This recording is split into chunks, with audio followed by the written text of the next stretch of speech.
3 mensen zijn opgepakt na een scheetpartij. Die volgde op een ruzie zondagmiddag in Herkenbos.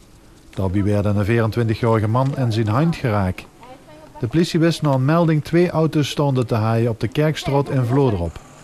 De 2 bestuurders hadden hun auto aan de kant gezet op de Shopsweg, vlakbij het voetbalveld van SVH uit Herkenbos. Beide bestuurders waren meteen in discussie geraakt. Niet veel later kreeg de politie een melding dat er gedreigd werd met een vuurwapen.